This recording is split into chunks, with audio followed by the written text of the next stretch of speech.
Hey there, future homeowners.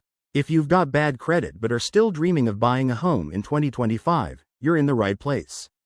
Today, we're diving into practical steps to secure a mortgage, even when your credit score isn't ideal. Let's break it down step by step so you can take action right away.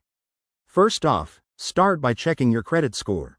In 2025, lenders typically look for a minimum of 620 for conventional loans, but don't panic if yours is lower.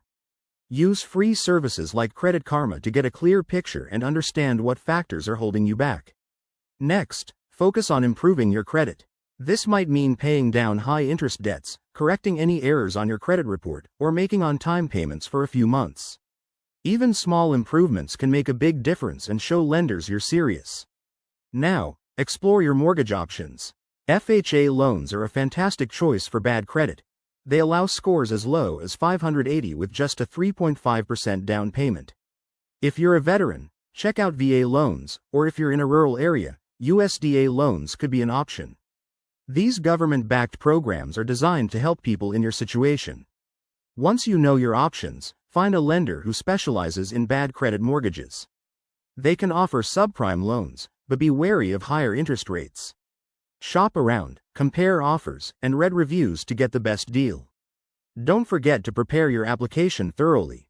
Gather essential documents like pay stubs, tax returns, bank statements, and proof of employment. A larger down payment can also strengthen your case, as it reduces the lender's risk. Finally, avoid common pitfalls like falling for predatory lenders or rushing the process. Always consult a financial advisor or a trusted mortgage broker to guide you. By following these steps, you can increase your chances of getting approved in 2025. Remember, bad credit isn't a dead end, it's just a hurdle. Thanks for watching. If this helped, hit that like button and subscribe for more real estate tips. See you next time.